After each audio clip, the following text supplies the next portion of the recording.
रुको रुको रुको, आ गए हो तो पूरी बात सुन लो। E85 आने वाला है, न्यूज़ सुनी आपने? अगर नहीं सुनी तो आप क्या न्यूज़ देखते हो यार। E85 मतलब 85% एथेनॉल होगा और सिर्फ 15% पेट्रोल होगा।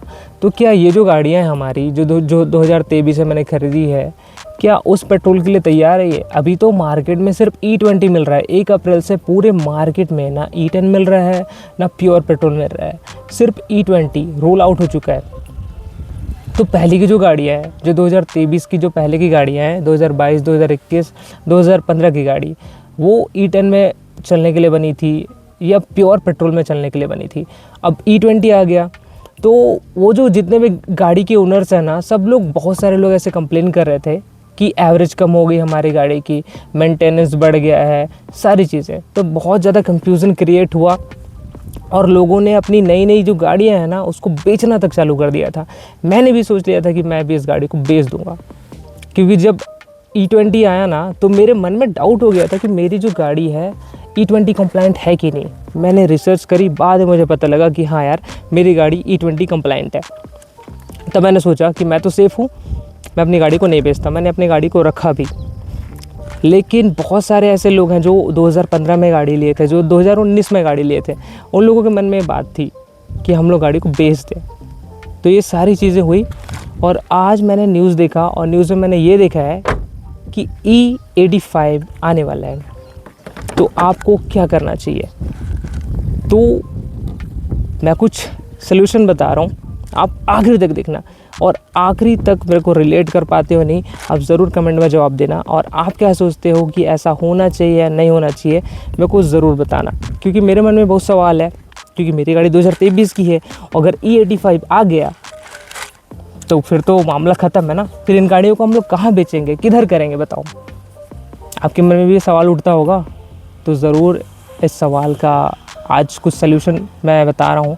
अगर आप मेरे से रिलेट कर पा रहे हो तो प्लीज़ हाँ बोलना कि हम रिलेट कर पा रहे हैं, और कमेंट में ज़रूर सवाल छोड़ना और इस वीडियो को ज़्यादा से ज़्यादा शेयर करना। चलो बताते हैं कुछ सल्यूशन।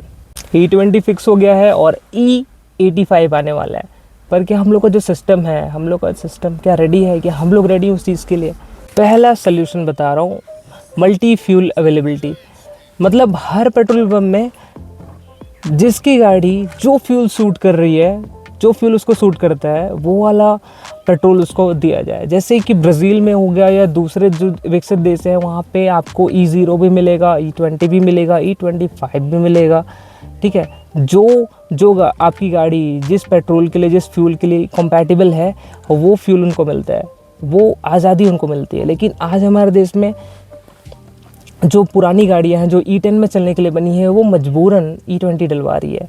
ठीक है, उनके मन में कहीं ना कहीं डर होता होगा ना, ऐसा एक ऑप्शन दे दिया जाए कि हाँ आप E10 भी डलवा सकते हो, तो कितना मज़ा आएगा। भले उसका रेट थोड़ा ज़्यादा रख लो, जैसे ये 100 रुपये लीटर है अपना E20, तो उसको कर दो 105 रुपये या 110 रुपये कर दो। लोग अपनी गाड़ी की लाइफ बचाने के लिए वो करेंगे, वो भरवाएंगे, कोई दिक्कत नहीं आएगी।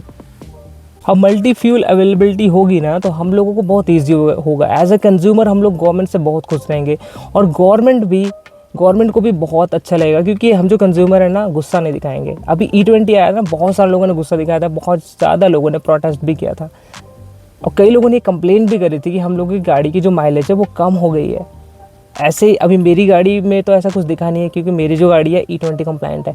पहले जिनकी भी गाड़ियाँ थी, अब उनका मुझे पता नहीं है। अगर कमेंट में आप बताना मुझे कि आपकी जो गाड़ी है E20 पेट्रोल डलवा कर आपकी गाड़ी का माइलेज कम हुआ है या बढ़ गया है, या कोई फ़र्क ही नहीं पड़ा है, ज़रूर बताना मुझे। और अगर कंज्यूमर के पास चॉइस होगा तो पैनिक नहीं होगा, और पैनिक नहीं होगा तो गवर्नमेंट को गाली भी नहीं देंगे।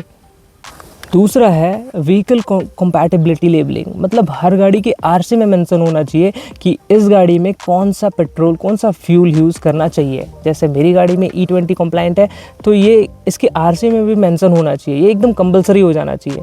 और अभी जो भी पुरानी गाड़ियाँ हैं ना, उनके लिए भी कोई ऐसा प्रोसेस स्टार्ट करना चाहिए कि हाँ उनके आरसी में ये लिखा जाए कि आपकी फ्यूल कंपैटिबिलिटी क्या है।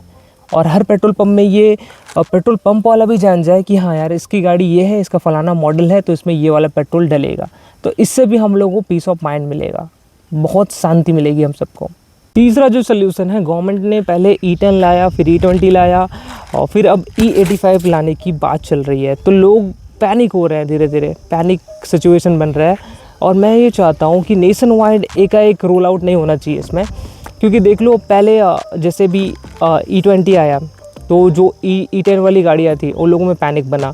अब देख लो मार्केट में सिर्फ E20 मिल रहा है, तो E10 वाले जो ओनर्स हैं उनके मन में कहीं ना कहीं तो ये बात तो चलती होगी ना कि मेरा गाड़ी माइलेज कम दे रहा है या फलाना ढिमका, कुछ ना कुछ चीज़ें होती है। तो मेरा ये कहना है कि कोई भी चीज़ों को गवर्नमेंट जब पॉलिसी लाने की सोचती है तो गवर्नमेंट को ये करना चाहिए कि एक रातों रात वो नहीं करना चाहिए। गवर्नमेंट को कम से कम एक न्यूज़ के ज़रिए या कोई खबर के ज़रिए गवर्नमेंट को बता देना चाहिए कि हाँ फ्यूचर में 5 साल बाद 6 साल बाद ये पेट्रोल हम लोग फ्लेक्स फ्यूल हम लोग इंट्रोड्यूस करेंगे, तो तब तक अपनी गाड़ी को अपडेट कर लो या उस हिसाब से गाड़ी अब जब लेते हो तो उस हिसाब से डिसीजन लो। मतलब ये सारी चीज़ें करनी चाहिए गवर्नमेंट को, ताकि हम लोग भी पैनिक ना हो और हम लोग भी ठगा हुआ महसूस ना करें। चौथा एक सोल्यूशन बता रहा हूँ कि कंपनीज़ को हम लोगों को प्रेरित करना चाहिए कि आप लोग फ्लेक्स फ्यूल कंपैटिबल गाड़ी बनाओ। ठीक है, आज E20 वाली गाड़ी बना रहे हो आप, कल के दिन में E85 आएगा तो उस तरह की गाड़ी बनाओ। मतलब उस तरह की गाड़ी बनाओ और आपके जो कंज्यूमर्स हैं, कस्टमर हैं, उन लोगों को भी बताओ कि नियर फ्यूचर सर ये वाली गाड़ी आने वाली है, आप ये गाड़ी ले लो, तो ये गाड़ी आपका ज़्यादा समय तक साथ देगी। जैसे अभी मेरे पास E20 है, E20 वाली गाड़ी है, ठीक है, BS6 फेज़ 2 वाली गाड़ी है और कल के दिन में और कुछ नॉर्म्स आ जाएंगे। ठीक है, जो नॉर्म्स आएंगे BS7 BS8, तो उस तरह की कंपैटिबल गाड़ी और उस तरह की गाड़ी में आप इंजन में मॉडिफिकेशन करने की अवेलेबिलिटी रखो कि नियर फ्यूचर अगर कुछ बदलाव होता है कि हाँ तो इसमें हम लोग ये वाली मॉडिफिकेशन करके हम लोग गाड़ी को उस फ्यूल के लिए कंपैटिबल बना दें। तो इस तरह की अवेलेबिलिटी रखना चाहिए, एक ऑप्शन रखना चाहिए। अगर वो नहीं होगा ना तो बहुत दिक्कत होगा हम सबको, कंज्यूमर्स को, क्योंकि गाड़ी कमाई हम लोग गाड़ी खरीदने पर डालते हैं और उसके बाद एकदम डिसअपॉइंटमेंट हो जाती है फिर बहुत सारे लोगों को। गवर्नमेंट को ये करना चाहिए यार कि ओल्ड व्हीकल प्रोटेक्शन पॉलिसी लानी चाहिए। जैसे कि मेरी गाड़ी 2023 की है, मान लो मेरी गाड़ी 2015 की होती तो इसके लिए कुछ प्रोटेक्शन के लिए, जैसे कुछ मॉडिफिकेशन के लिए कुछ जगह छोड़ते और कुछ सब्सिडी देते। मान लीजिए मैं ये गाड़ी 2023 में मैंने ली है और 2030 में अगर E85 आ गया तो मुझे क्या सब्सिडी मिलेगी? कल के दिन मैं गाड़ी बेचूंगा क्योंकि मुझे E85 वाली गाड़ी लेनी है, तो जब मैं इसको बेचूंगा तो मुझे क्या सब्सिडी मिलेगी, मुझे गवर्नमेंट की तरफ से क्या फ़ायदा मिलेगा? ये भी होना चाहिए एक पॉलिसी, ताकि लोग डरे ना गाड़ी लेने के लिए। क्योंकि अगर आप E85 ला दोगे और E20 वाली गाड़ी है तो कल के दिन में ना गाड़ी लोग लेना पसंद नहीं करेंगे, उनके मन में एक डर बैठ जाएगा। मतलब ऑटोमोबाइल जो सेक्टर है ना, जो बहुत ज़्यादा वेल्थ क्रिएट करती है देश के लिए, वो सारा ख़त्म हो जाएगा देश में। लोगों के मन में शंकाएँ आ जाएंगी, बहुत ज़्यादा डाउट्स आ जाएंगे। और गवर्नमेंट को होना चाहिए, आप अवेयरनेस कैंपेन चलाइए। अवेयरनेस कैंपेन बहुत ज़रूरी है, क्योंकि जो भारत का आम जनता है ना वो जानता ही नहीं भाई E20 क्या है, E85 क्या है, क्योंकि उनको उस चीज़ के लिए उनको टाइम ही नहीं है।